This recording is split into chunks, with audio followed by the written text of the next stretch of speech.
अस्सलाम वालेकुम, मैं हूं अतहर काज़मी और आप देख रहे हैं प्रोग्राम पावर कॉरिडोर्स। गुज़िश्ता रोज़ हमारे निगरान वज़ीर आज़म अनवारुल्लाह काकड़ साहब लम्स गए, वहां पे स्टूडेंट्स ने उनसे क्वेश्चन पूछे, उन्होंने उन सवालात के जवाबात भी दिए और सारा आप जिसे कह सकते हैं कि सोशल मीडिया अब उन जवाबात और सवालात से भरा हुआ है। मुल्क भर में एक बहस हो रही है कि किसने क्या क्वेश्चन पूछा, किसने क्या जवाब दिया। बड़ी इंपॉर्टेंट एक जिसे आप कह सकते हैं बहस चल रही है। अब वहां पे जो क्वेश्चन किए गए उसके हवाले से कुछ लोग ये कह रहे हैं कि जनाब उसमें हमें जुमलाबाजी नजर आई, उसमें हमें बदतहजीबी नजर आई, उसमें हमें जुगतबाजी नजर आई। यहां तक कुछ लोग सोशल मीडिया के ऊपर कह रहे हैं। लेकिन यह बड़ा इंपॉर्टेंट है कि जब वजीर आजम साहब वहां पे गए और उनसे जो क्वेश्चंस किए गए, अब हम उन क्वेश्चंस को भी देखें कि वो क्वेश्चंस क्या थे।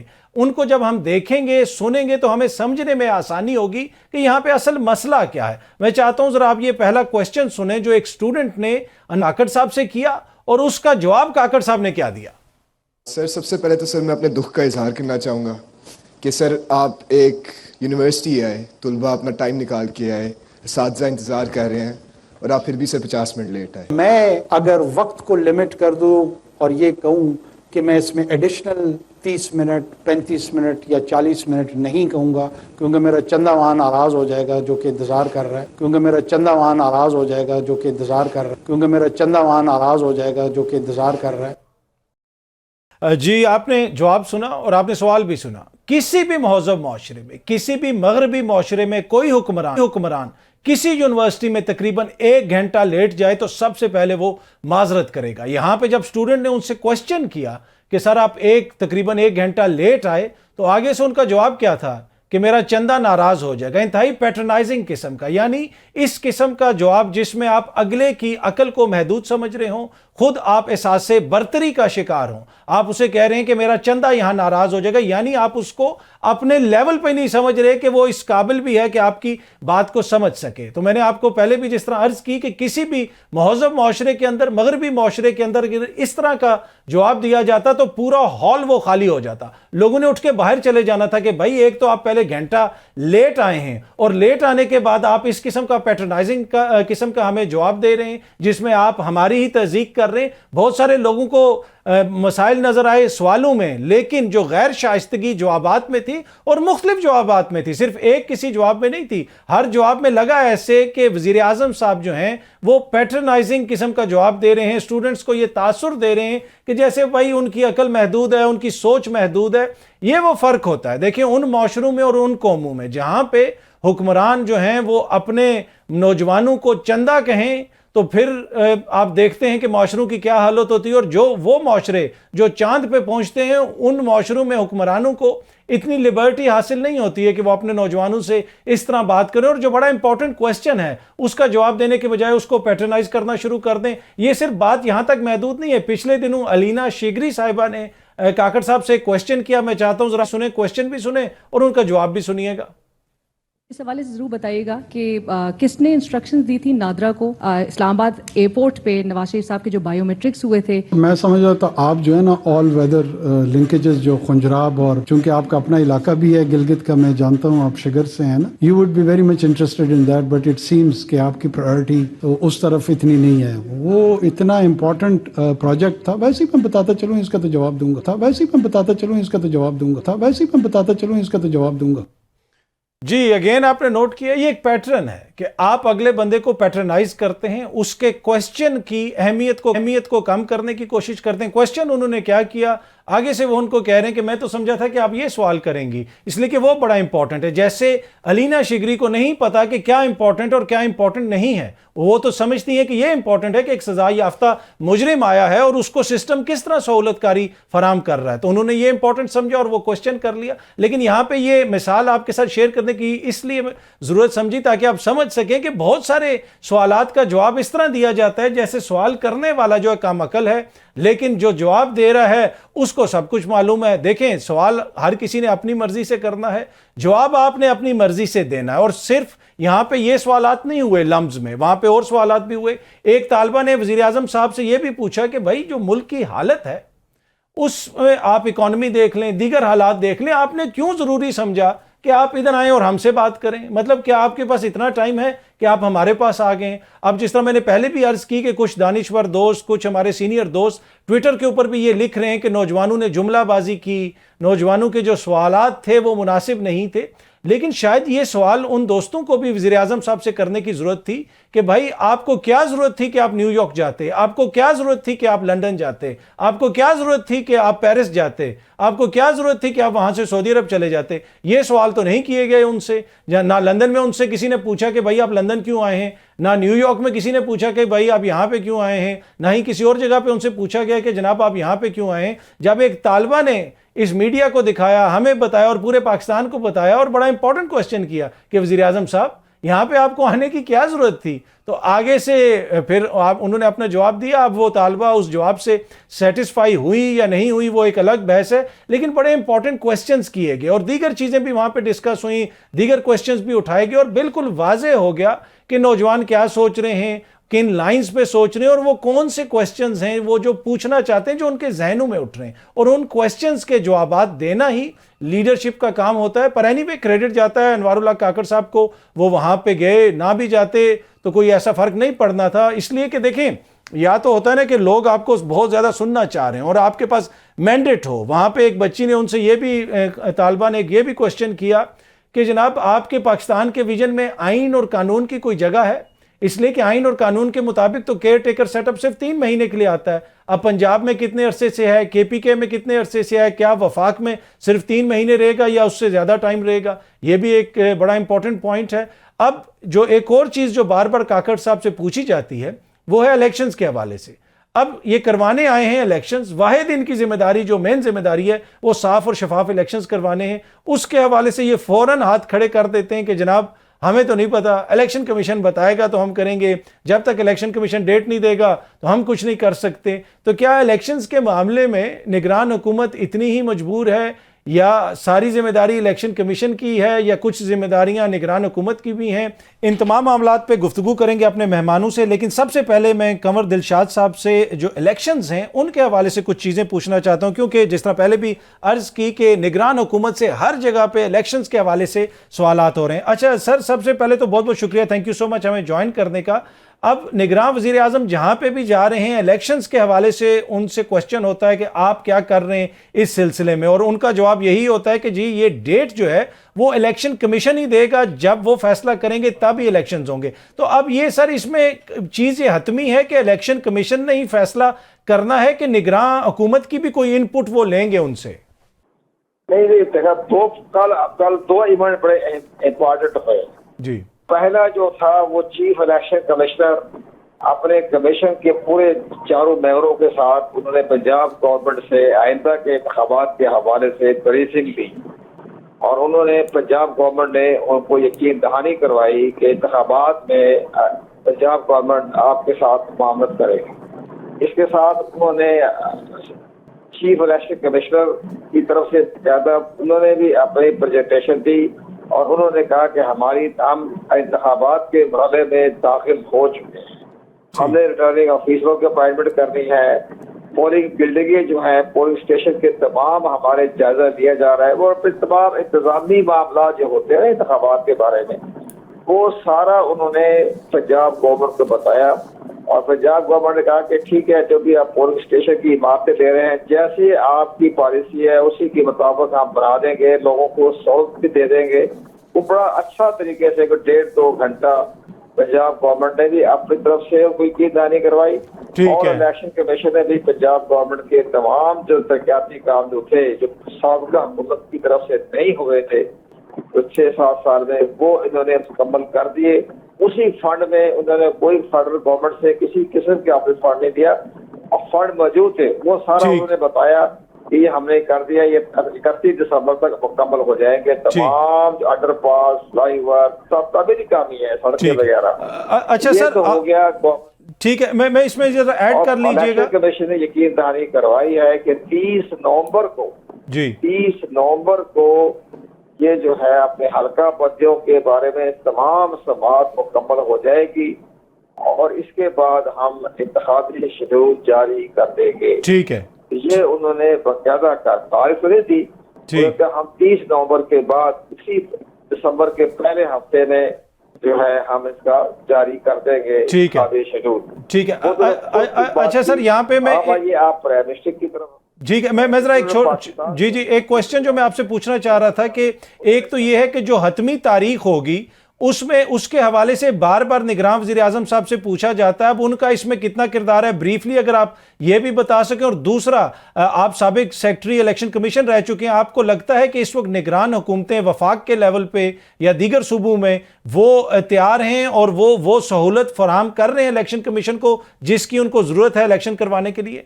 इलेक्शन को है, इलेक्शन कमीशन यकीनदारी पर हम इलेक्शन के में दाखिल हो गए हैं, इलेक्शन के अरीना में दाखिल हो गए हैं, हम इलेक्शन के दरवाजे पर खड़े हैं। ये अल्फाज थे उनके इलेक्शन कमीशन के, वो इससे बेहतर इंडिकेशन क्या दे सकते हैं। ठीक है, ठीक है, बहुत बहुत शुक्रिया कमर दिल शाह साहब, थैंक यू सो मच। अब हमें स्टूडियो में ज्वाइन कर रहे हैं नईम अहमद पंजोता साहब जो वकील हैं तहरीक इंसाफ के चेयरमैन के, उसके साथ साथ इस्तेहकाम पाकिस्तान पार्टी से महमूद मौलवी साहब भी हमें ज्वाइन करेंगे, सीनियर तज्ज़ियाकार और सहाफ़ी राना मुबशर भी आज हमारे साथ हैं, और पाकिस्तान पीपल्स पार्टी से नदीम अफजल चंद साहब भी प्रोग्राम के अगले हिस्से में हमें ज्वाइन करेंगे। आप तीनों शख्सियात का बहुत बहुत शुक्रिया। महमूद मौलवी साहब, मैं आपसे शुरू करना चाहूँगा। सर, आज हमने देखा कि गुलाम सरवर खान साहब भी आपकी जमात का हिस्सा बन गए, क्या आप मजीद लोग भी कोई आ रहे हैं आपकी जमात में, और आखिर क्या है ऐसी क्या खास चीज है आपकी जमात में कि लोग आपकी जमात की तरफ खिंचे चले आ रहे हैं? बिस्मिल्लाहिर्रहमानिर्रहीम। देखिए, हमारी जमात की तरफ जो आप कह रहे हैं खिंचे चले आ रहे हैं, इसमें खिंचे चले आने की कोई हैरत की बात नहीं है। देखें, ये जमात जो है सारे पीटीआई के लोग शामिल इसमें हुए हैं, और ये जमात बनाई भी उन्हीं लोगों ने है जो कि एक्स पीटीआई हैं। तो जब जो सारे पीटीआई वाले होंगे तो जो पीटीआई को छोड़ के आ रहे हैं वो कहाँ जाएंगे? वो देखें ना, वो पीपल्स पार्टी में तो नहीं जाएंगे, या वो मुस्लिम लीग कुछ को लेगी कुछ को नहीं लेगी, तो उनको अपने इसके लिए वो अपने ही लोगों के पास जाएंगे, और हमारे दरवाजे खुले हुए हमारे पीटीआई के लोगों के लिए। ठीक है। अच्छा राना साहब, आप इलेक्शंस के हवाले से कोई डेट्स वगैरह भी देते रहे, और माजी में भी जो कुछ आप बताते रहे हो बहुत सारी चीज़ें सच भी साबित हुई, वो सब कुछ अब हमारे सामने है। तो अब आपको लगता है कि हम इलेक्शंस के हतमी फेज में दाखिल हो गए हैं और जनवरी के महीने में ही इलेक्शंस हो जाएंगे? अदर काजमी साहब, देखिए, जनवरी 28 की डेट जो है उस पे मैं काफ़ी हद तक मुझे समझ आती है कि उस तारीख को शायद इलेक्शन कमीशन डेट दे दे और उससे पहले स्केड्यूल अनाउंस कर दे। बट देन अगेन मैं फिर ये रिपीट करता कि इलेक्शन 28 जनवरी के भी डेट को 50-50 के चांसेस हैं। तो nobody can confirm this right now, ठीक है। बट एज ऑफ नाउ 28 जनवरी 2023, ये ना तो पंजी समझ रहे वो, लेकिन हो भी सकता है, को पता नहीं होता। लेकिन बहरहाल फिलहाल 2023 जनवरी 28 को जनाब इलेक्शंस होने के चांसेस हैं, वेरी ब्राइट चांसेस। ठीक। अच्छा, अगर उसमें डिले होता है सर, तो जिसका जो आपने 50-50 चांस का जिक्र किया, वो क्या मौसम की वजह से होगा कि सर्दियां हैं, या कोई और वजह हो सकती है? देखिए, मल्टीपल रीजंस हैं उसके, डिपेंड करता है कि उस वक्त क्या सिचुएशन बनती है, एंड अकॉर्डिंगली चला जाएगा। और जिनको सूट करता है कि जनाब 28 जनवरी को इलेक्शन होने चाहिए, नहीं होने चाहिए, फिर अकॉर्डिंगली वो डिसाइड करेंगे। But as of now it's like January 28 सी जनवरी। ठीक है, January 28 2024। Pakistani politics is a tricky situation Qazi sahab, आप पता है डे टू डे पॉलिटिक्स चलती है, कोई ना कोई चेंजेस आती हैं, यू नो, उसमें कोई हार्ड एंड फास्ट रूल तो होता नहीं है यहाँ पे। ठीक है, बट एज ऑफ नाउ जनवरी 28 थी। ठीक है। अच्छा नईम अहमद पंजोता साहब, अब आप चेयरमैन तहरीक इंसाफ के वकील हैं, और लगता है इस तरह है कि इलेक्शंस, उनके इलेक्शन का दारो मदार इस वक्त उनकी लीगल टीम के ऊपर है। आपको लगता है कि अगर जनवरी में इलेक्शंस होते हैं अगले बरस, तो चेयरमैन तहरीक इंसाफ के उस वक्त तक कानूनी मसाइल हल हो जाएंगे और वो इलेक्शंस में हिस्सा लेंगे, या फिर वो इलेक्शन से आउट हैं? देखिए, बात यह है कि इमरान खान साहब के ऊपर जितने केसेस बनाए गए हैं सारे सियासी बुनियादों के ऊपर बनाए गए हैं। अगर लीगल तौर पर देखा जाए तो एक केस ऐसा नहीं है जिसमें कोई जान हो। इस वक्त मुल्क के अंदर इलेक्शन की बहुत ज़्यादा ज़रूरत माशी सियासी हर तरह के इस्तेकाम के लिए ज़रूरी है। सुप्रीम कोर्ट में वाहिद पाकिस्तान तहरीक इंसाफ है जो इलेक्शन के हवाले से जिसने रजू किया है। बाकी जमातें तो हैं वो ज़ुबानी तो कहती हैं कि इलेक्शन कमीशन डेट दे, लेकिन अगर प्रैक्टिकली देखा जाए तो किसी ने ये नहीं कहा कि आइन के मुताबिक 90 दिन के अंदर इलेक्शन होना है, तो कैसे कोई जनवरी फरवरी और बर्फ़ के कोई बहाने बना सकता है। 2 तारीख के लिए मामला फ़िक्स है और हम उम्मीद करते हैं सुप्रीम कोर्ट के ऊपर, अदालतों के ऊपर बाकायदा तौर पर ये टाइम आ गया है कि उनका ये टेस्ट है कि वो जो है इस चीज़ के ऊपर उठाएं मामले को और कानून के मुताबिक, आइन के मुताबिक जो टाइम दिया गया है उसके मुताबिक इलेक्शन करवाएं। इस वक्त मुल्क के अंदर सूरत हाल बड़ी ख़राब है। आपने ये देखा कि 16 महीने जो PDM की हुकूमत रही उसमें कितने लोगों ने मुल्क को छोड़ दिया और रिकॉर्ड इन्वेस्टमेंट हुई है दुबई में, जैसा कि 16 मंथ या उसके बाद भी 2 मंथ, तो लोग तो मुल्क छोड़ कर जा रहे हैं क्योंकि मुल्क के अंदर जो उस वक्त जो रेट था यूनिट का उस वक्त 16-17 रुपये था और 70 रुपये पे कौन गरीब जो है वो पैसे अदा करेगा। और जो पेट्रोल की पोजीशन या बाकी खाने की चीज़ें, ज़रूरियात ज़िंदगी ही नहीं पूरी हो रही। अच्छा, आप कैसे जेल में जो चेयरमैन तहरीक इंसाफ से मुलाकात होती है जी, तो वो इसी तरह अपनी इलेक्शन के हवाले से, सियासत के हवाले से पुरजोश हैं जिस तरह जब वो थे, जब वो बाहर थे? वो कहते हैं कि उसी तरह हम इलेक्शन लड़ेंगे, ये सब कुछ करेंगे, या फिर उनको पता है कि यार अब मैं लंबा अरसा अंदर हूँ? देखिए, मैंने जितनी दफ़ा मेरी मुलाकात हुई ना, 10 से ज़्यादा दफ़ा मेरी मुलाकात हुई, मैंने एक मीटिंग में उनका मोराल जो है वो डाउन नहीं देखा। और बल्कि अदालत जिस तरह से अदालतों में उनके केसेस लगे होते हैं और उनकी बेल्स खारिज होती हैं, फ़ैसले महफूज होते हैं, जो हर रोज़ का रवैया हमारे साथ पेश आता है कि केस है नहीं और उसके अंदर जो है फ़ैसला नहीं आ रहा मेरिट के ऊपर, तो फिर हम जब जाते हैं तो डेफिनेटली बंदा मायूस होता है कि उनके पास जाएंगे तो वो बताएंगे कि वो भी खारिज हो गया, ये भी हो गया, तो उनसे मिलकर फिर हौसला आ जाता है। दूसरे नंबर पर बात यह है कि अंदर बैठे हुए जो देखे ना, जो बंदा कैद होता है वकील उसको हौसला देते हैं। आप कह रहे हैं कि उनको देख के आपको हौसला आ जाता है? बिल्कुल बिल्कुल 100%, क्योंकि सिस्टम अब इसके अंदर हम देख रहे हैं ना कि किस तरह हर चीज़ एक्सपोज हो रही है। आप ये देख लें कि नैब कैसे खुद पहुंच जाता है और दूसरी तरफ अगवा करने के लिए भी खुद नैब पहुंच जाता है। हर रोज़ उनकी मिसेज जो है उनको जो है वो नोटिस भिजवाए जाते हैं कि आप आ जाएं जी, हम अदालत जाते हैं, बयान जाकर देते हैं आपकी ज़रूरत नहीं है। इमरान खान साहब ने 90 डेज़ इलेक्शन फ़लस्तीन के ऊपर स्पेशली, और मुल्क के अंदर जो लाकानूनीत, जो बेगुनाह लोग इस वक्त जेलों में पड़े हैं, ये 3 चीज़ें तो हर दफ़ा रिपीट की हैं। केसेस की उन्हें फिक्र कभी नहीं, उन्हें पता है कि ये केसेस किस तरह से, मुझे पता है, झूठे हैं। ठीक है। अच्छा महमूद मौलवी साहब, अब ऑब्वियसली इलेक्शंस में अगर गए, सारी सियासी जमातें जाएंगी, अपने अपने मंशूर, अपने अपने नारे पे इलेक्शन लड़ेंगी। अब पंजाब के अंदर और मुख्तलिफ एरियाज़ में आपका मुकाबला नून लीग से भी होगा, पाकिस्तान पीपल्स पार्टी से भी होगा। एक सूरत हाल जो हमने ये देखी कि जहांगीर तरीन साहब का हेलीकॉप्टर जहांगीर तरीन साहब ने खुद भी इस्तेमाल किया जलसे के लिए, मियाँ साहब ने भी इस्तेमाल किया। क्या ये आने वाले सियासी इत्तेहाद की पहली, जिसे आप कह सकते हैं, एक कड़ी है? इलेक्शंस के बाद आप देख रहे हैं कि आपकी जमात किसी और के साथ सियासी इत्तेहाद बनाएगी, या हो सकता है कि इलेक्शन से पहले ही बना ले? देखिए, इलेक्शन से पहले कोई भी इत्तेहाद नहीं बनाएंगे। इलेक्शन के बाद तो देखिए ओपन होता है कि इत्तेहाद बनाएंगे, कि ऑपोजिशन में बैठेंगे, एक नॉर्मल प्रैक्टिस है और मेरे ख्याल से सबने बनाया। देखिए, जो भी गवर्नमेंट बनी है, क्योंकि देखें क्लियर मेजॉरिटी तो किसी भी पार्टी को नहीं मिलेगी और ना मिली है पास्ट में। देखिए, एक आध दफ़ा मिली थी, वो भी अशर हमने देख लिया क्या हुआ। देखिए ना, 2018 में PTI को भी क्लियर मेजॉरिटी नहीं मिली थी। जितनी सीटें मिली थी उस हिसाब से कोलिशन बना था, सबको लेके साथ चले थे। तो अब भी जो भी हुकूमत बनाएगा वो लोगों को लेके साथ चलेगा। और जो है जो मैं ये देख रहा हूँ कि कोलिशन गवर्नमेंट जो है नज़र आ रही है बनते हुए। क्लियर मेजॉरिटी किसी भी पार्टी को, चाहे वो PMLN हो, चाहे पीपल्स पार्टी हो, और चाहे मतलब और कोई हो, ठीक है। PTI भी उस रन में होगी इलेक्शन के, और देखते हैं कि PTI को कितनी सीटें। अच्छा महमूद मौलवी साहब, आपको वज़ीर आज़म कौन नजर आ रहा है उस कोलिशन गवर्नमेंट का? मतलब किस जमात से नजर आ रहा है? देखिए, इस वक्त बड़ा प्री मैच्योर है स्टेटमेंट देना, मगर मैं जो है, ये मेरा अपना ज़ाती राय है, मुझे नज़र नहीं आ रहा कि देखिए नवाज शरीफ साहब बड़े फेवरेट हैं, ठीक है ना, मगर अगर आप तजिया लोगों से करें तो बड़े फेवरेट कैंडिडेट है फॉर प्राइम मिनिस्टर, जो सब लोग कह रहे हैं। मगर मुझे जो है वो नज़र नहीं आ रहे as prime minister of Pakistan. ठीक, और उसकी वजह क्या है? उनके कानूनी मसाइल? उनके कानूनी मसाइल भी हैं, और जो है कानूनी मसाइल के क्लियर होने के बाद भी ये देखना है कि देखें कि उनको चौथी बार आजमाया जाएगा या नहीं, या कोई नया चेहरा आएगा। अच्छा नदीम अफजल चंद साहब, इस वक्त जो मुल्क में एक चीज़ जिसका हर जगह पे जिक्र होता है और वो है लेवल प्लेइंग फील्ड।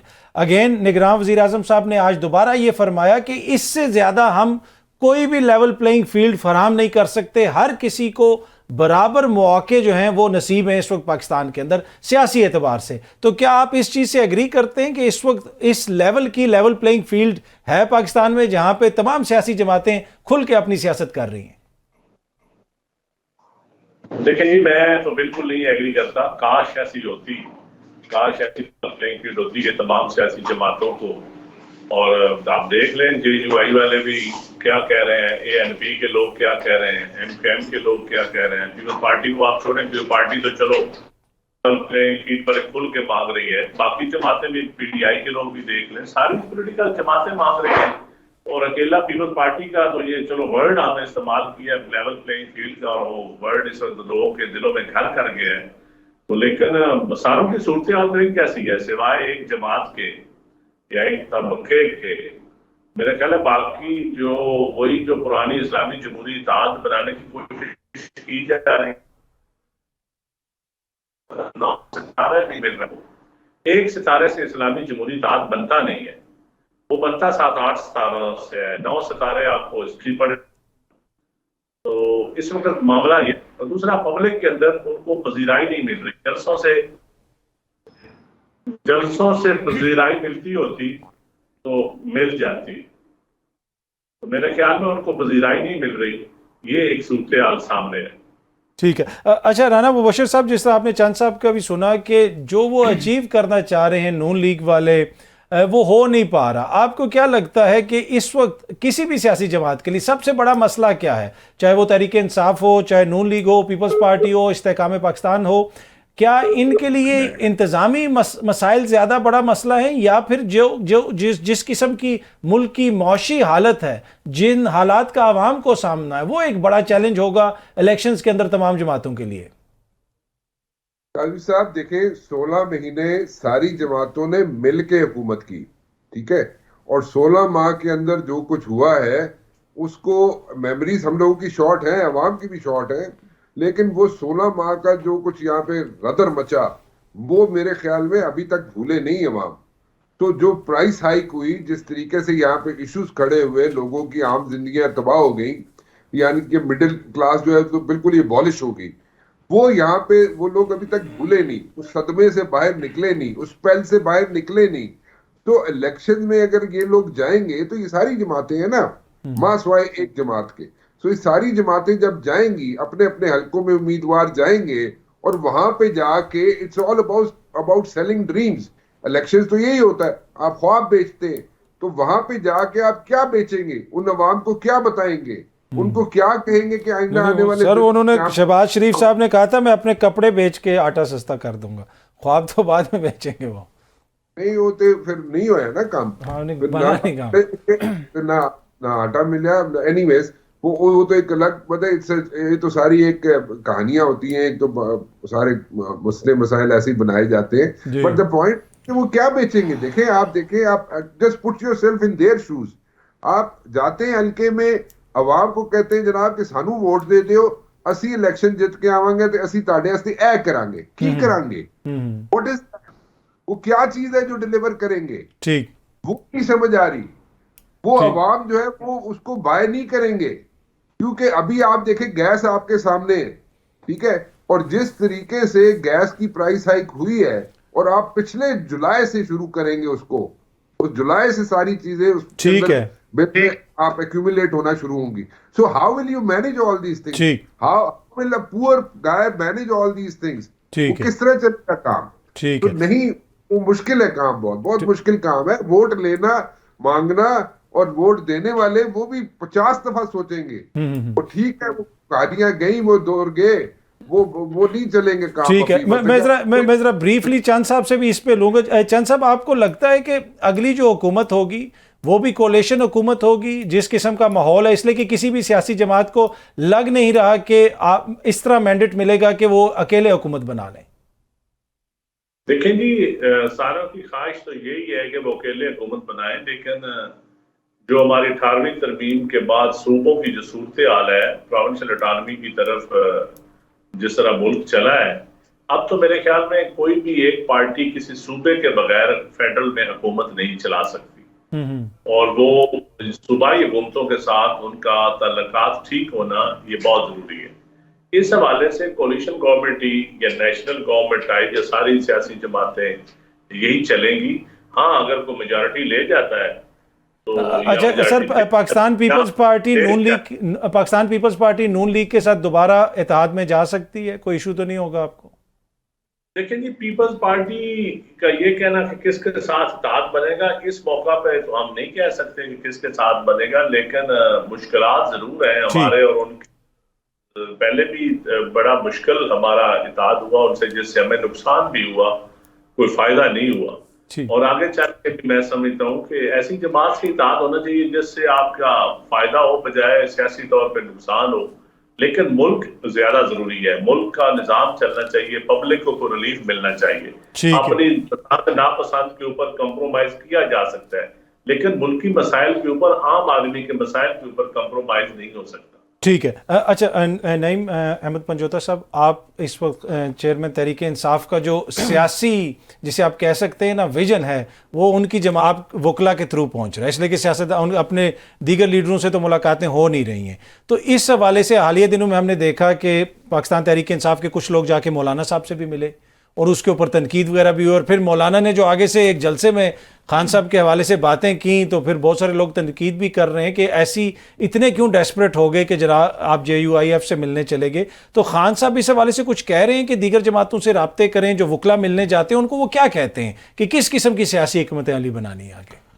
बहुत शुक्रिया जी। देखें, खान साहब से जब लास्ट मुलाकात हुई थी तो कभी भी खान साहब ने इस हवाले से नहीं कहा जो कि ख़बरें फैलाई जा रही हैं कि इमरान खान साहब माफ़ी मांग रहे हैं, डील के हवाले से बात करते हैं या दूसरी तीसरी।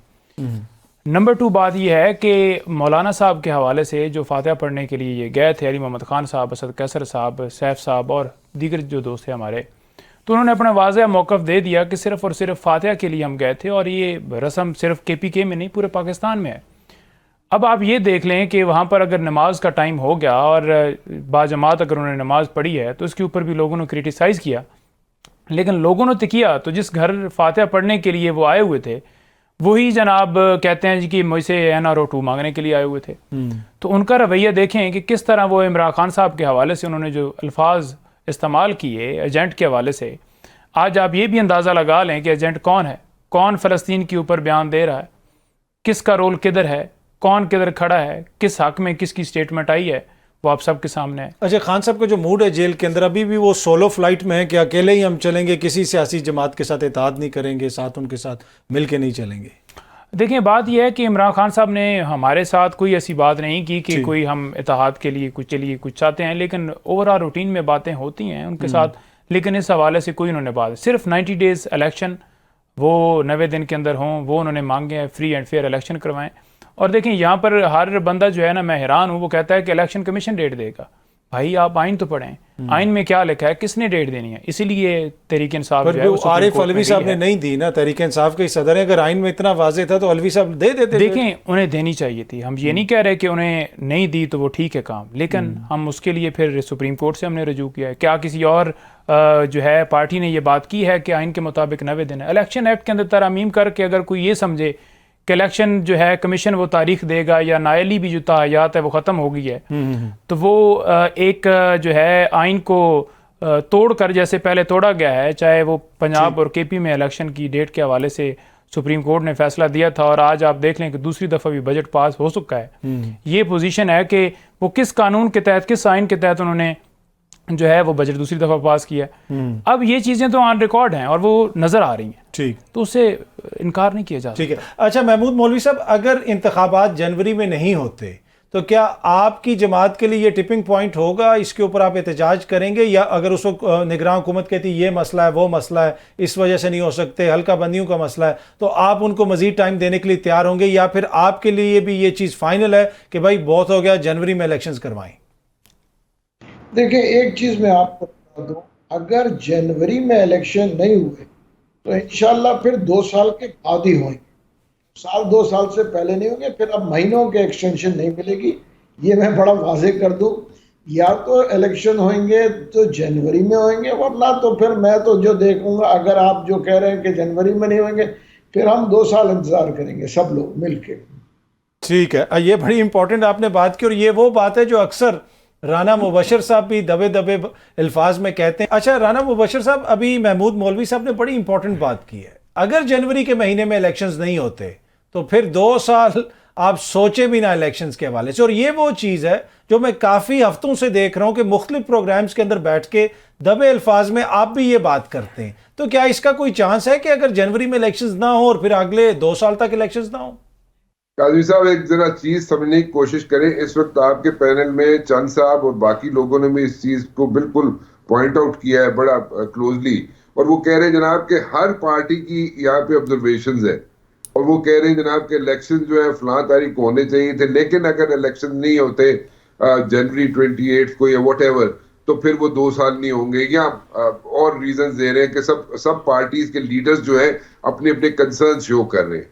माय पॉइंट इज कि देखें, हमेशा ये होता है कि इलेक्शन जो भी हो, जहां भी हो, जब भी हो, उसके बाद जो होता है हारने वाला कभी अपनी जीत नहीं मानता। ठीक है, अच्छा चले, वो तो एक नॉर्मल एसओपी बन गया है, ठीक है, बट द पॉइंट इज कि इस वक्त हलीते पिंड वसिया ही नहीं, और पहले ही इतने ज्यादा कंसर्न्स हैं यहाँ पे इलेक्शंस के बारे में, ifs and buts, pros and cons. तो आप इलेक्शन कराने के बाद आप सोच सकते हैं सिनेरियो क्या होगा। डू यू थिंक कि वो स्टेबल गवर्नमेंट होगी जो भी आएगी, या जो हारा होगा वो आराम से सुकून से उनको चलने देगा? तो वो उसमें आप बैक टू स्क्वायर वन नहीं आ जाएंगे? तो वंस फॉर ऑल। अच्छा, इसमें राना साहब एक और जो चीज़ है जिसका बार बार जिक्र किया जाता है, गुज़िश्ता चंद हफ्तों के दौरान हमने देखा कि डॉलर के अगेंस्ट रुपया मुस्तहकम हुआ, स्मगलिंग के हवाले से भी बहुत सारे स्टेप्स उठाए गए, और जिसका डायरेक्ट क्रेडिट जो है आर्मी चीफ और उनकी टीम को जाता है, और ये खुद हुकूमत भी मानती है, सियासतदान भी मानते हैं। तो ये जितनी चीज़ों में बेहतरी आई है, क्या ये कोई अंदेशा है कि अगर हालात बेहतर ना हुए तो ये जो सब कुछ कवर किया गया है ग्राउंड, वो ग्राउंड हम लूज कर देंगे? अच्छा, बड़े मजे की बात है, बड़ा अच्छा पॉइंट आपने रेज किया है, बड़ा अच्छा क्वेश्चन है। देखें, बिल्कुल चीफ ऑफ आर्मी स्टाफ ने, आसिम मुनीर साहब ने खुद पर्सनली जनाब इसको एड्रेस किए सारी चीजों को, तो सब चीजें जो है स्ट्रीमलाइन होनी शुरू हो गई हैं। ठीक है, अब मसला ये है कि आप अभी अखबार कल के उठा लें, परसों के उठा लें, ठीक है, चौधरी मंजूर साहब है, पीपल्स पार्टी से उनका ताल्लुक है, and there are so many others, वो अपने कंसर्न्स रेज करना शुरू कर दिए उन्होंने कि प्राइवेटाइजेशंस जो हैं वो जो हो रही है पीआईए में या रेलवे में होने जा रही है या स्टील मिल में जो होने जा रही है, उनको नहीं होना चाहिए। अच्छा, एसआईएफसी कहता क्या है? एसआईएफसी ये कहता है कि कोई भी हुकूमत आए, कोई भी जाए, एसआईएफसी जो है वो एक अलग एक इदारा है जो कि प्राइवेटाइजेशन की तरफ जाएगा, इन्वेस्टर जो है पुल करेगा पाकिस्तान के अंदर, ताकि पॉलिटिकल इन्फ्लुएंस ना हो, उसमें डिसरप्शन ना हो, उसको उसके अंदर हिंड्रेंसेस क्रिएट ना हो। तो अभी तो आया ही कोई नहीं, हली तो इलेक्शन ही नहीं होए, हली तो कोई गवर्नमेंट ही नहीं आई, तो पहले ही ऑब्जेक्शन रेज होने शुरू हो गए ने। तो आप ये इंडिकेट कर रहे हैं कि कल को हुकूमत अगर आ जाएगी किसी की भी, तो वो आप एसआईएफसी को नहीं चलने देंगे, ये कहना चाह रहे हैं ना। तो सर ये देखें ना, उसमें तो आर्ग्यूमेंट ये है ना कि ये तो अवाम के नुमाइंदे फैसला करेंगे ना, जो इलेक्ट होकर हुकूमत आएगी, अगर वो ये कहें कि रेडियो पाकिस्तान को नहीं चलने देना, तो फिर उनकी मर्जी, अवाम ने मैंडेट दिया है ना। फिर बिल्कुल यही मैं आपसे गुजारिश कर रहा हूं, लेकिन आप एसआईएफसी के डोमेन को और उसकी जनाब आउटलाइन को और उसके अंदर जो इख्तियारात हैं उनको जरा समझ लें। वो तो इसलिए बनाया गया 2035 तक के लिए कि कोई आए कोई जाए, लेकिन उसमें कोई इन्वेस्टर जो है वो डिस्टर्ब ना हो। चलें, जो मुल्क के मतलब कि आप कह रहे हैं कि मुल्क की इकोनॉमी के लिए जो चीज़ है, इंपॉर्टेंट पॉइंट्स हैं, उसके ऊपर कम से कम इत्तेफाक होना चाहिए, उसको नहीं छेड़ना चाहिए। अच्छा चंद साहब, एक क्रिटिसिज्म जो होता है कि देखें 16 महीने एक बड़ा इत्तेहाद हुकूमत में था, और बहुत सारी चीज़ों में जो कहा गया कि बेहतरी आएगी, ऑल्दो कि मौशी टीम पाकिस्तान पीपल्स पार्टी से नहीं थी, डार साहब आए थे, उन्होंने कहा हम डॉलर नीचे लेके आएंगे, पर डॉलर नीचे नहीं आया। हालिया दिनों में हमने देखा कि डॉलर नीचे गया। तो क्या वजह है कि सर इतना बड़ा सियासी इत्तेहाद ये चीज़ें अचीव नहीं कर सका, और अब निगरान हुकूमत बहुत सारी चीज़ों का क्रेडिट ले रही है? कहीं ना कहीं आपको सियासी विल की कमी नजर आती है, जिस तरफ राना साहब भी इशारा कर रहे थे?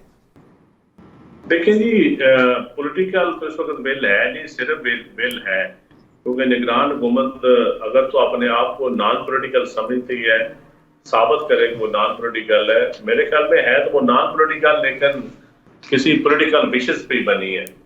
जहां तक तल्लक है इकोनॉमी का, इकोनॉमी मुल्क में इस्तेकाम आएगा, स्टेबिलिटी आएगी तो उसी से इकोनॉमी आएगी। जो आपका इन्वेस्टर है, जो आपका नौजवान है, वो भी मायूस हुआ पड़ा है, और आपका काश्तकार तो इस वक्त मौसम तब्दीली की वजह से रुल गया है, और बहुत सारे क्राइसिस हैं।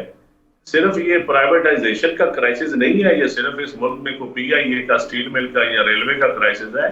Crisis her segment of society में, डिपार्टमेंट्स में, आपकी गवर्नेंस में, आपके हेल्थ सिस्टम में, आपके एजुकेशन सिस्टम में, हर जगह पे क्राइसिस है। और ये क्राइसिस कोई इलेक्टेड गवर्नमेंट खत्म कर सकती है, सिलेक्टेड कभी भी नहीं कर सकती। अगर सिलेक्टेड हुकूमतें खत्म कर लेती होती तो ये पहले ही हो चुका होता।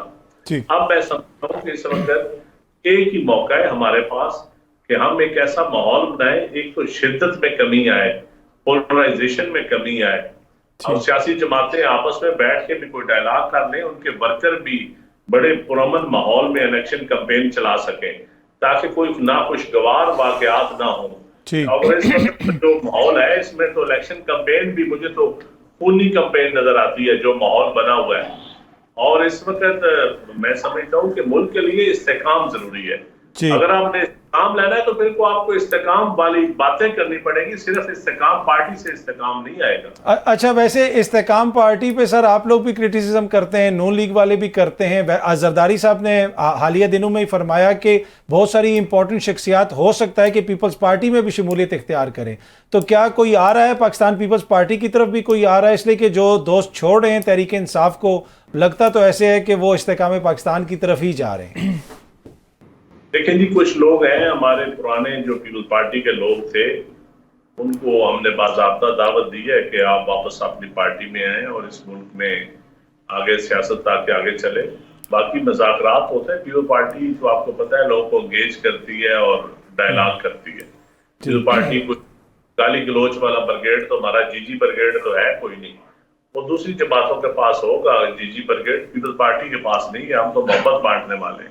ठीक है। अच्छा मौलवी साहब, जिस तरह अभी चंद साहब ने भी कहा कि ऑब्वियसली बहुत सारे लोगों से बातचीत चल रही है, क्या आप मजीद की किसी लीडर से, पाकिस्तान तहरीक इंसाफ के या किसी और जमात के लीडर से, कि आप लोगों की कोई गुफ्तगू हो रही है कि उनको अपनी जमात में शामिल किया जाए? और दूसरा, ये बड़ा इंपॉर्टेंट पॉइंट है जो चंद साहब ने उठाया कि असल बहरान जो है वो खुदा ना खास्ता इलेक्शंस के बाद होगा। अगर इलेक्शंस फ्री एंड फेयर नहीं हुए और फिर जो है बहुत ज्यादा सूरत-ए-हाल खराब हो सकती है। तो आप भी समझते हैं कि इस किस्म की किसी सूरत-ए-हाल का अंदेशा है? देखिए, पहले मैं आपके दूसरे सवाल का जवाब देता हूँ। Election as per normal practice ही होंगे। ये कहना कि मुख्तलिफ होंगे इलेक्शन, ये मेरे ख्याल से उम्मीद ना रखें तो बेहतर है। कई सालों से इलेक्शंस होते रहे हैं। पीपल्स पार्टी ने भी यही इलेक्शन लड़े हैं, PMLN ने भी ये लड़े हैं, PTI ने भी उसी नॉर्मल प्रैक्टिस के इलेक्शन लड़े हैं। तो हम भी वही नॉर्मल प्रैक्टिस के इलेक्शन होंगे। ये कहना कि जी बदकिस्मती ये है कि जो भी हारेगा वो इलेक्शन के नताइज को कबूल नहीं करेगा, एज पर, ये भी एज पर पास प्रैक्टिस ही है। अब ये देखना है कि अगर हालात इतने इलेक्शन के बाद ख़राब होने हैं और जो लोग नहीं मानेंगे तो फिर इलेक्शन कराने की ज़रूरत क्यों पड़ रही है? देखिए ना, अगर हम ये समझते हैं, देखिए हम सारे पॉलिटिकल पार्टीज़ को बैठ के ये एक कंसेंसस करना चाहिए कि देखें जो भी आएगा हम एक्सेप्ट करेंगे। हम अगर अभी से कहना शुरू कर दें कि जी हालात ख़राब होंगे और ये नहीं चलेगा, तो जो बैठे हैं वो कहेंगे कि जी देखें हमें 2-3 साल दे दें, हम इसको ज़रा क्लियर अप कर दें और बेहतरी की तरफ लेके आए। आज आप देखें महंगाई की को नीचे तो लेके आई है इंटीरियम गवर्नमेंट ने, जिसको आप कहें कि एस्टेब्लिशमेंट ही गवर्नमेंट है। आटे की कीमत 125 रुपये हो गई, चीनी 130 रुपये हो गया, घी 350 रुपये हो गया, डीजल की कीमत कम हो गई, डॉलर की कीमत कम हो गई। ये पॉलिटिकल गवर्नमेंट जो कि 17 महीने चला रही थी, ये सब कुछ तो नहीं कर पाई। तो अगर ये सब कुछ नहीं कर पाई और आवाम को चाहिए क्या? देखिए, आवाम आज जो है परेशान है महंगाई की वजह से। हम ना इश्यूज की बात करते हैं मुल्क की, ना आवाम के जो है जो मुश्किलात है उसकी बात करते हैं। हम बात कर रहे हैं ज्यादातर पॉलिटिक्स और पावर की। बदकिस्मती ये कि हम सिर्फ और सिर्फ पावर और चाहते हैं। जितनी पॉलिटिकल पार्टीज है कहते हैं किसी तरीके से बाय हुक और बाय क्रुक हमें पावर दे दिया जाए। देखिए, जो ये कहते हैं कि जी हमारे को लेवल प्लेइंग फील्ड नहीं मिल रहा है, लेवल प्लेइंग फील्ड क्या है? वो चाहते हैं कि भाई हमारे को भी बैकिंग मिल जाए, वरना लेवल प्लेइंग फील्ड तो इलेक्शन सबके लिए खुले हैं। या सर मौलवी साहब, ये भी तो हो सकता है ना उसमें कि जिसको मिल रही है बैकिंग बहुत भी बैकिंग ना दी जाए। ये भी तो लेवल प्लेइंग फील्ड है। जरूरी है कि हर किसी को बैकिंग दी जाए या किसी को भी दी जाए? देखिए, ये बहुत मुमकिन है कि जो लोग देखें कि किसी को भी ना दी जाए, और जो इस वक्त दी जा रही है इसको पुल आउट भी कर सकते हैं। देखिए, ये जरूरी नहीं है कि जो नजर आ रहा है वही हो। कुछ चीजें सियासत में भी ऐसे होती है और तवारीख बता रही है कि ऐसे बहुत से वक्त हुए हैं कि जो चीज लोग समझते थे कि अभी हो जाएगा वो ना हो। वो अंग्रेजी की कहावत है, देयर इज ठीक। अच्छा, जरा चांद साहब कुछ ऐड करना चाह रहे थे, फिर पंजोता साहब मैं आपके पास आता हूँ। जी चांद साहब। लेवल प्लेइंग फील्ड इस तरह नहीं होती कि एक सूबे का गवर्नर मौलाना फजल रहमान का हो और पंजाब की टीचर से लेकर पटवारी से लेकर आरओज तक, चीफ सेक्रेटरी तक सारी इंतजामिया एक पार्टी के कहने पे ट्रांसफर पोस्टिंग हो रही हो। लोकल गवर्नमेंट के कानून के तहत विलेज काउंसिलें मुस्लिम लीग नवाज की बन रही हो, और फिर आप कहें कि लेवल प्लेइंग फील्ड नहीं होती। वो क्या होती है? वो ही होती है या शी होती है? वो जिन होता है या भूत होता है? ऐसा नहीं होता। और फिर जो लोकल गवर्नमेंट के फंड है वो सारे इस्तेमाल हो रहे हैं असिस्टेंट कमिश्नर और डिप्टी कमिश्नर और कमिश्नर के जरिए, और स्कीमों की आइडेंटिफिकेशन नून लीग के कैंडिडेट कर रहे हो। आप आए हमारे में, आप आपको वीडियो दिखाते हैं, कैमरों की मदद से दिखाते हैं। अब ये तो मीडिया भी इस वक्त कंप्रोमाइज हुआ पड़ा है, जो दिखाते ही कुछ नहीं है। इस्लामाबाद और कराची को सिर्फ फोकस किया हुआ है, ये बड़े शहरों को। आप आए ना देहातों में या दफ्तरों में जाएं, आप डिप्टी कमिश्नर और कमिश्नर्स के ऑफिस और डीपीओ के ऑफिस, पुलिस के ऑफिस विजिट करें तो आपको पता चले कि थानों में एक मोहर की कुर्सी है, साथ एक मुस्लिम लीग नवाज के वर्कर की कुर्सी पड़ी हुई है। तो इस तरह लेवल प्लेइंग फील्ड नहीं होती कि आप माहौल ही नीचे सामिया के साथ हम इलेक्शन नहीं लड़ सकते। हम सियासी जमातों के साथ लड़ सकते हैं। हम कभी भी इदारों के साथ इलेक्शन लड़ा जा सकता है? नहीं लड़ा जा सकता। ठीक है, हम उनसे नहीं चाहते। हम चाहते हैं कि लेवल प्लेइंग फील्ड हो, सबको माहौल है। पब्लिक से आके पूछें, आप पब्लिक को नजर आ रहा है कि लेवल प्लेइंग फील्ड है, माहौल में अदल है, माहौल मुनसिफाना है? ऐसा नहीं है। ठीक है, ये बड़ा इंपॉर्टेंट पॉइंट आपने उठाया और इसी वजह से आपको हम जहमत देते हैं कि आप यहाँ पे आएँ, आप हल्के की सियासत करते हैं, अपने हल्के में मौजूद हैं, तो बताएं कि हल्के में क्या हो रहा है। यही कोशिश होती है कि ऑब्वियसली आपने कहा कि मीडिया भी कॉम्प्रोमाइज़ है, पर हमारी कोशिश होती है कि जिस हद तक हमारे पास चीज़ पहुँचे वो हम आवाम के साथ शेयर करें। अच्छा, अब तहरीक इंसाफ जो है वो एक जमात है जो सबसे ज़्यादा कंप्लेन कर रही है कि जी हमें तो कन्वेंशन भी नहीं करने दिया जा रहा, जलसा तो दूर की बात है। अब आप लोग अपने कैंडिडेट्स किस तरह फाइल करेंगे? और हमने जो सुना है, खबरें ये आ रही हैं कि इस दफ़ा जो है वो वकीलों को टिकट्स दिए जाएंगे, क्योंकि आम बंदा तो इतनी वो लिटिगेशन कर ही नहीं सकता जितनी लिटिगेशन का सामना करना पड़ेगा पीटीआई के उम्मीदवारों को। देखें, बहुत शुक्रिया काज़मी साहब। गुजारिश ये है कि लेवल प्लेइंग फील्ड की अगर बात की जाए तो पाकिस्तान तहरीक इंसाफ ने कोई 100 से ज़्यादा दरख्वास्तें सिर्फ जलसे के हवाले से दी हैं मुख्तलिफ शहरों के अंदर, लेकिन कभी इजाज़त दी जाती है और धावा बोल दिए जाते हैं और कभी इजाज़त नहीं दी जाती। दूसरी तरफ अगर देखा जाए, चाहे वो परवेज़ खटक साहब का जलसा हो, प्रोटोकॉल दिए जाते हैं, या फिर नवाज शरीफ साहब का वेलकम हो, वहाँ से वो लंदन से चले हैं और आप सारे रास्ते में देखें प्रोटोकॉल हर सफारत खाने ने दिया है। और जो वो कहते थे कि जनाब इमरान खान साहब सुप्रीम कोर्ट के अंदर पेश हुए तो जनाब चीफ जस्टिस साहब ने कहा कि गुड टू सी यू, तो मैं ये कहता हूँ कि किस जगह पर इन्हें गुड टू सी यू नहीं कहा गया? चाहे वो सफारत खाना हो, चाहे यूई हो, वहाँ पर गुड टू सी यू, चाहे इस्लामाबाद इंटरनेशनल एयरपोर्ट हो, वहाँ पर गुड टू सी यू, फिर इस्लामाबाद हाई कोर्ट का हमला हो, उन्होंने भी गुड टू सी यू कहा। पंजाब हुकूमत ने घर बैठे ही जो है वो सज़ा भी सस्पेंड कर दी, उन्होंने गुड टू सी यू कहा। इस्लामाबाद हाई कोर्ट के अंदर उनके पहुंचने से पहले उनकी जो बेल है वो दायर हो चुकी थी, प्रोटेक्टिव बेल मिल चुकी थी, और फिर आकर उनकी अपीलें जो हैं वो भी बहाल होंगी, फिर वहाँ पर गुड टू सी यू। और अभी पूरे पाकिस्तान में बाकायदा तौर पर जो जलसा किया गया, आपने देखा कि डिप्टी कमिश्नर ऑफिस वहाँ पर जो है उस साइड पे, जनूबी पंजाब वाली साइड पर, उन्होंने कहा जी कि हम कोई 20 के करीब गाड़ियाँ लेकर जा रहे हैं, वहाँ पर कोई ऑफिसर थे, उनकी स्टेटमेंट आई है। इसी तरह से मुख्तलिफ शहरों से बाकायदा तौर पर सहूलतकारी की गई। दूसरी तरफ पाकिस्तान तहरीक इंसाफ ने करक में जलसा किया, वहाँ पर गोलियाँ बरसाई गई, और मुख्तलिफ जगहों पर मर्दान और सवात में हुजरे जो हैं वहाँ पर यानी कि एक बंद जगह के ऊपर जो है मीटिंग की गई, तो उसके ऊपर लोगों के ऊपर FIR दर्ज कर दी। वो कहते हैं ना जी आतिफ खान इश्तिहारी था तो उसके हुजरे में कैसे हो सकती है। देखिए बात यह है कि इश्तिहारी नवाज शरीफ भी था, और बाहर से बैठे हुए उसको जो इश्तिहारी था वो ख़त्म हो गया, बाहर से बैठे उसके वारंट भी ख़त्म हो गए, और यही वारंट इमरान खान साहब के निकले थे। 26 घंटे ज़मान पार्क में ऑपरेशन हुआ था कि आप अदालत में पेश हों। जब वो अदालत में पेश होते हैं फिर हमला कर दिया जाता है, नई FIR दर्ज कर दी जाती हैं। तो ये दो कानून चल रहे हैं। लेवल प्लेइंग फील्ड तब होगी जब आप पाकिस्तान तहरीक इंसाफ को मौका देंगे, एक जलसे की इजाज़त दें ना।